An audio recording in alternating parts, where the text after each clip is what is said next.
할렐루야. 하나님께서 오늘도 귀한 하루 허락하여 주셨습니다. 우리 다 함께 기도함으로 4월 7일 화요일 매일 주심 기도회 하나님 앞에 드립니다.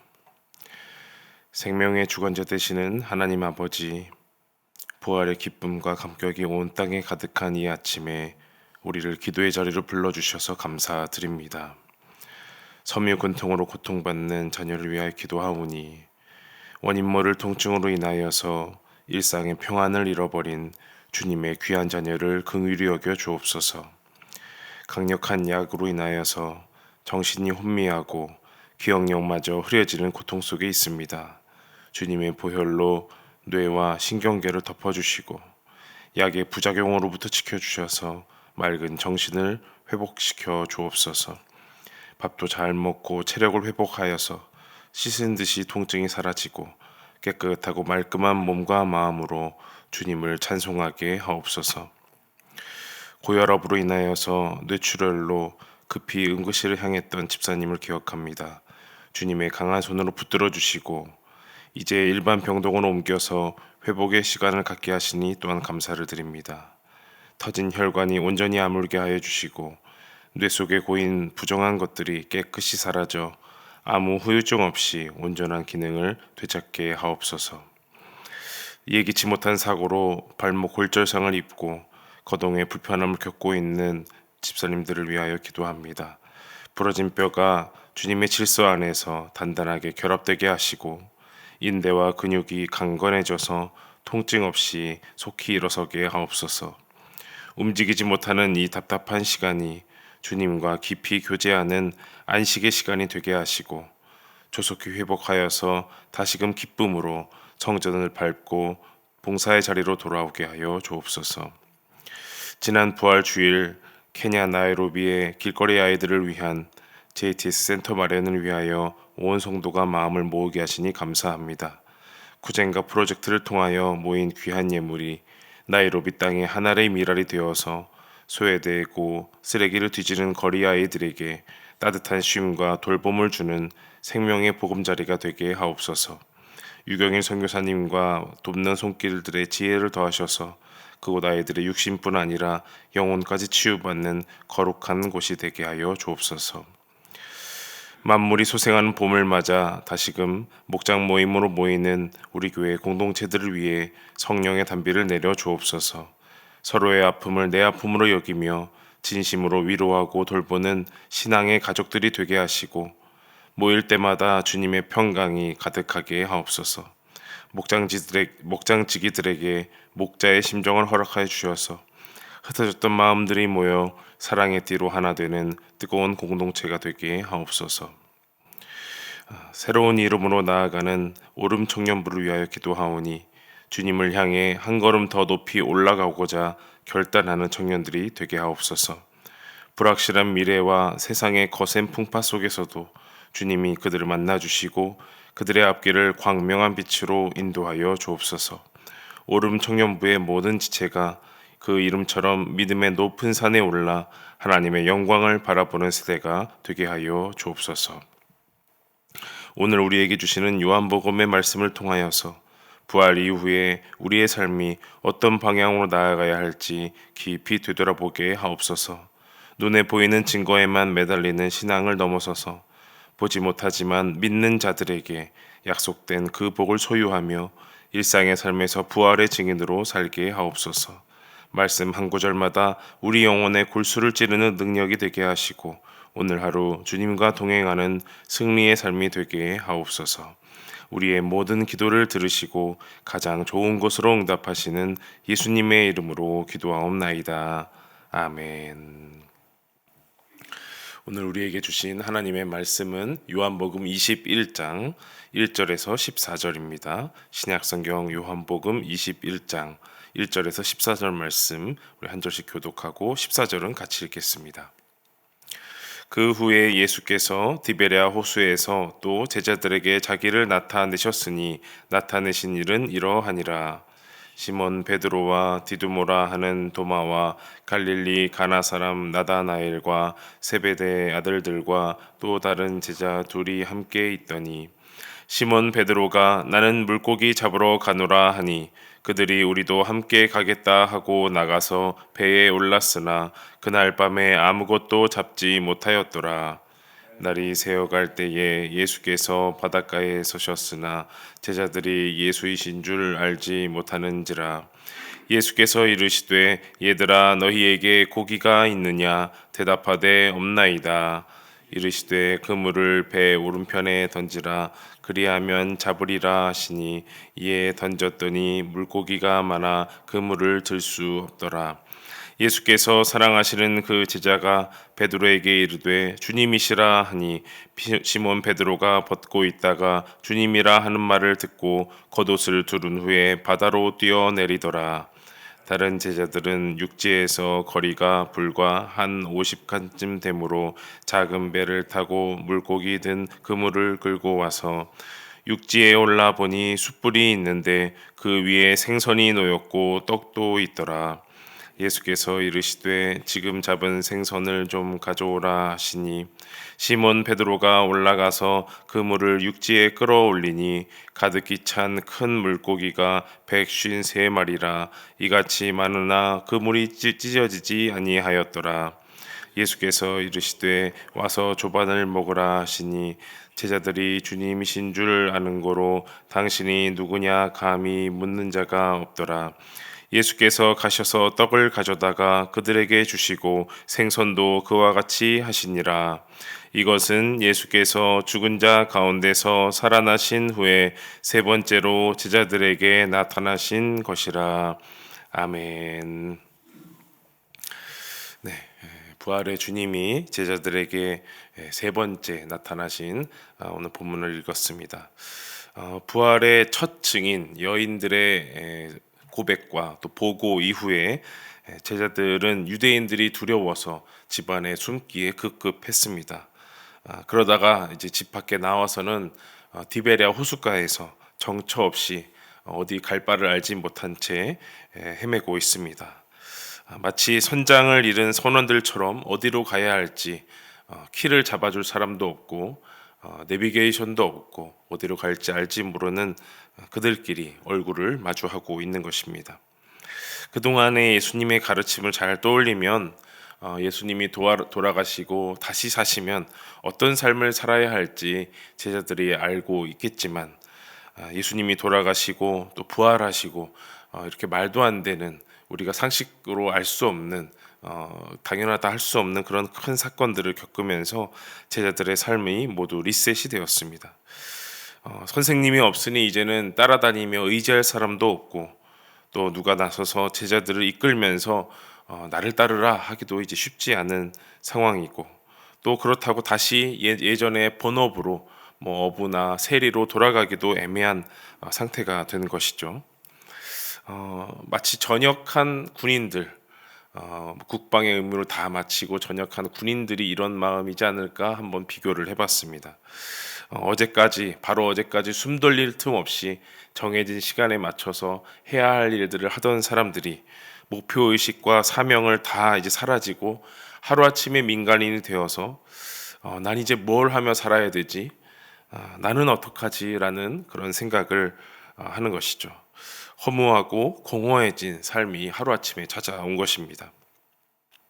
오늘 말씀을 들여다보니 그래서 아직 제자라고 부르기에는 그 길을 걷기에 많이 부족한 그들을 위해서 예수님께서 한 번 더 AS, 애프터 서비스로 그들에게 오셨습니다.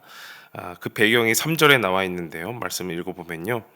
시몬 베드로가 나는 물고기 잡으러 가노라 하니 그들이 우리도 함께 가겠다 하고 나가서 배에 올랐으나 그날 밤에 아무것도 잡지 못하였더니. 자, 수제자 베드로부터 제자의 옷을 벗어 던지고 나는 물고기 잡으러 가겠다라고 하면서 어부의 옷을 다시 입었습니다.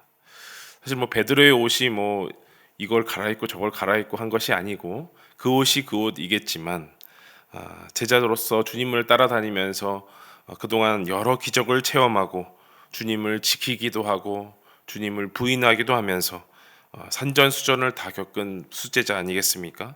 그런데 그 수제자가 갑자기 나는 물고기 잡으러 가겠다라고 선포했을 때는 이제까지 걸쳤던 그 제자의 옷은 이제는 안 입고 다시 예전에 본업의 옷, 어부의 옷을 입겠다는 것 아니겠습니까?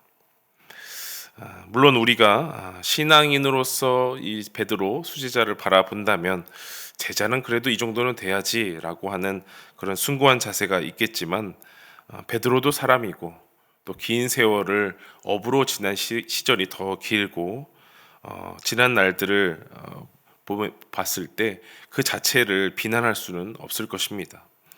또한 이와 비슷한 처지에 있었던 다른 제자들도 그들의 출신이 뭐든 간에 그들의 주특기가 뭐든 간에 우리도 함께 가겠다라고 하면서 배에 올랐습니다. 한 배에 고기잡이 전문가가 있고요. 또 전혀 어부와는 다른 삶을 살았던 사람들이 타서 한 팀이 되었습니다. 그 팀이 될까요? 고기를 잡을 수 있을까요?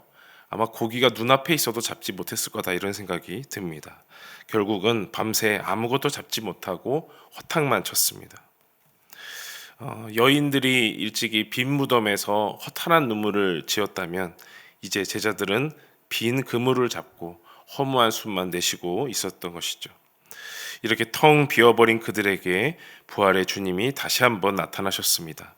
나타나시면서 질문을 툭 던지시는데요. 5절 말씀 보면요. 예수께서 이르시되 얘들아 너희에게 고기가 있느냐 대답하되 없나이다. 이렇게 질문과 대답을 주고 받았는데도 제자들은 예수님이신 줄 알아보지 못합니다. 어느 정도 거리가 있기 때문에 그러기도 하지만 그래도 예수님의 목소리는 기억하지 않을까? 그 당연하지 않을까 싶기도 했지만 그것마저도 못 알아보는 복잡한 심정이었겠다 싶습니다. 예수님의 기적을 처음 접했을 때나 지금이나 제자들은 아직도 많이 부족한 모습이 보이죠. 빈 그물만 잡고 축 늘어진 제자들을 예수님은 그냥 두시지 않고 또한 말씀하십니다. 6절 말씀 읽어보면 이르시되 그물을 배 오른편에 던지라 그리하면 잡으리라 하시니 이에 던졌더니 물고기가 많아 그물을 들 수 없더라. 예수님인지 아닌지 누군지도 못 알아보는데 제자들은 그 말을 듣고 배 오른편에 그물을 던졌다라고 합니다. 자포자기하는 심정이었을까? 아니면 저 사람이 뭔가 좀 잘 알고 하는가라고 한번 믿어보는가? 여러 상상을 할 수가 있지만 그 가운데 어떤 지혜로운 제자는 이 상황을 눈치채기 시작을 합니다. 이거 어디서 겪어본 일인데, 어디서 들어본 것 같은데, 언제 한번 본 것 같은데 라는 생각을 하는 것이죠. 이런 일을 이제 프랑스 심리학 용어로 데자뷰라고 합니다. 한 번쯤 다 들어보셨죠? 데자뷰. 한자로는 기시감이라고도 하는데요. 한 번도 경험한 일이 없는 상황이나 장면이 언제 어디에선가 이미 경험한 것처럼 친숙하게 느껴지는 일을 데자뷰라고 합니다. 한 번도 가보지 않은 장소, 한 번도 겪어보지 않은 일인데 여러 상황과 일들이 겹치면서 나 이거 겪어본 것 같은데, 여기 와본 것 같은데, 그 말 들어본 것 같은데 이런 느낌을 가진다라는 거죠. 심리학자들은 이런 현상이 일어나는 이유를 인간의 착각이라고 말을 합니다. 인간이 어떤 것을 보았을 때 이 사물의 아주 구석구석 세세한 면을 보기보다 전체적인 모습이나 특징을 기억한다고 합니다. 그런데 심리적으로 또 육체적으로 아주 피로할 때, 스트레스가 막 쌓일 때 그 기억들이 가끔 복합적으로 딱 이렇게 형성이 된다고 해요. 그래서 처음 보는 것인데도 나의 착각으로 어디서 겪었는데, 어디서 많이 들어봤는데 라는 생각을 한다는 겁니다. 내가 보았던 거네, 이거 언제 경험해봤던 건데 라고 우리의 뇌가 그렇게 느낀다는 거죠. 요한복음의 이 단락에서 제자들은, 그리고 우리들은 어떤 데자뷰를 느꼈을까? 바로 첫 부르심을 받았을 때, 제자들이 부르심을 받았을 때의 배경이 스쳐 지나갑니다. 누가복음 5장 3절에서 6절 말씀 좀 긴데요. 제가 읽어드리겠습니다. 예수께서 한 배에 오르시니 그 배는 시몬의 배라. 육지에서 조금 떼기를 청하시고 앉으사 배에서 무리를 가르치시더니 말씀을 마치시고 시몬에게 이르시되 깊은 데로 가서 그물을 내려 고기를 잡으라. 시몬이 대답하여 이르되 선생님, 우리들이 밤이 새도록 수고하였으되 잡은 것이 없지만은 말씀에 의지하여 내가 그물을 내리리이다 하고, 그렇게 하니 고기가 잡은 것이 심히 많아 그물이 찢어지는지라. 누가 뭐래도 시몬 베드로 그리고 동업자였던 야고보와 요한은 이때를 기억할 것입니다. 고기가 많아서 그물이 찢어졌던 그 상황을 잊을 수가 없겠죠. 그리고 그때로부터 제자로서의 부르심을 받았기 때문에 아마 이 상황을 그냥 넘기지 않았을 것입니다. 그리고 예수님은 말씀하셨죠. 무서워하지 말라. 이제 후로는 네가 사람을 취하리라. 이제는 예수님의 제자가 되어서 사람 낚는 어부가 되리라는 말씀까지 들었으니까 그 첫 부르심의 사건은 아주 강렬한 기억이었을 것입니다. 물고기가 도통 안 잡히는 상황에 알 수 없는 자가 와서 그물을 던져라. 그래서 던졌더니 엄청난 물고기가 잡힌 상황. 이것은 누가 봐도 인생에 크게 기억될 만하고 언제라도 비슷한 일을 겪으면 정신을 번쩍 차릴 그런 일일 것입니다. 그래서 오늘 본문을 보면 요한이 제일 먼저 기시감, 데자뷰가 들었어요. 그래서 주님이시라 라고 베드로에게 외쳤습니다. 의심 많은 도마에 이어서 요한도 주님을 고백했는데요. 이제 베드로가 말로 다할 수 없는 심정으로 옷을 두른 후에 바다로 뛰어내렸습니다.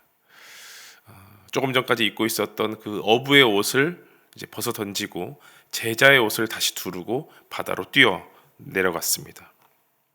주님을 향해 뛰어가는 그 길 가운데 많은 감정이 뒤섞여 있었을 거예요. 물고기 경험으로 주님을 따라 나섰을 그때부터, 주님을 배반하고 도망갔을 때, 그리고 숨어 있다가 주님의 부활 소식을 들었을 때까지 아마 그 한 90여 미터 되는 그 바닷길을 막 뛰어가면서 이 수제자 베드로의 인생, 그 3년 남짓한 예수님과의 그 공생의 시간이 막 지나갔을 것입니다. 그 3년 남짓한 그 짧은 시간이지만 그 시간들은 베드로의 인생을 크게 뒤바꿀 만한 가치가 있었고 은혜가 있었습니다. 여러분들은 주님을 처음 만났을 때, 주님이 여러분들을 불러주셨을 때가 기억이 나십니까? 저의 모교회에서 제가 고등학생 때 선생님이 저에게 해주셨던 말이 계속 기억에 남습니다. 토시 하나까지 생각나는 것은 아니지만 그 선생님이 해주셨던 말씀이 있어요. 지금은 장로님으로 은퇴까지 하셨는데 그분이 이런 말씀을 해주셨어요. 나는 너희들처럼 어렸을 때부터 신앙생활을 못한 게 참 많이 아쉽다. 나도 학생 때부터 하나님을 만나고 신앙생활을 했으면 얼마나 좋았을까. 그래서 너네가 참 부럽다. 그러니 지금을 아주 감사하게 여기고 너희들도 예수님을 잘 믿고 잘 크거라 라고 그 장로님이, 그때는 집사님이셨는데 우리들에게 이렇게 공과 공부하는 시간에 말씀을 해주셨습니다. 그러니까 어린 우리들을 보면서 그 집사님은 자신이 좀 늦게 믿은 것이 좀 아쉬웠다라는 표현을 해주신 것이죠. 우리가 주님을 만난 시점이 다 다르고 상황이 다를 것입니다. 믿음의 정도도 다르겠죠. 그러나 중요한 것은 우리가 허탄하고 외로운 신앙의 시간을 지날 때마다 그때의 첫 부르심을 떠올릴 수 있느냐라는 것입니다. 디베랴 호수의 파도처럼 우리의 삶은 계속해서 흔들립니다. 올라갔다가 내려갔다가 왼쪽으로 오른쪽으로 흔들리고 무너지고 파도를 칩니다. 그래서 생각하건대 제자의 삶은 출렁이는 파도와 닮았다 싶습니다. 부르심을 받고 은혜를 입었을 때는 무엇이든 못할 것 없는 전신갑주의 용사로 살아가지만 시간이 흐르고 은혜가 무뎌지고 부활의 감격도 사라지면 다시금 익숙한 자리로, 다시금 내가 할 만한 자리로 돌아오기 때문이죠. 부르심의 감격은 빈 그물처럼 파도치듯이, 제자의 삶도 그렇게 파도치듯이 흘러갑니다. 그러나 우리 주님은 그런 파도에 휩쓸리도록 우리를 내버려 두지 않으십니다. 빈 그물에 허망한 마음만 담지 않도록 우리를 버리지 않으시고 불러주십니다. 지금 잡은 생선을 좀 갖고 와라. 와서 조반을 먹으라 말씀하십니다. 숯불도 피워놓으시고 떡과 생선도 준비해 주십니다.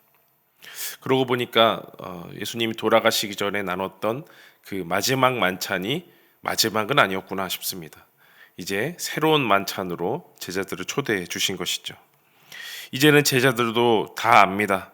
그래서 당신이 누굽니까? 주님 맞으세요? 라고 묻지도 않고 따지지도 않고 조반을 먹으면서 주님 한번 쳐다보고 밥 한번 먹고 다시 한번 주님 한번 쳐다보면서 하늘을 바라봅니다. 떡과 생선을 보면은 오병이어가 생각나고 숯불을 바라보니 예수님이 체포되시고 난 그 이후에 베드로의 모습도 생각이 납니다. 첫 부르심 그리고 주님과 함께했던 모든 순간을 생각나게 하시는 주님이 오늘 여러분들에게 말씀하십니다. 나를 만났던 때가 언제이냐? 내가 기억나느냐?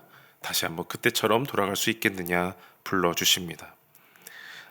여러분이 주님 만났을 때 가장 기억나는 모습으로 여러분의 가슴을 가장 뜨겁게 했던 그 말씀 한 구절로 향하여 주님이 베풀어 주신 은혜가 곳곳에 서려진 우리의 일상 속에서 오늘도 주님은 여러분을 부르십니다.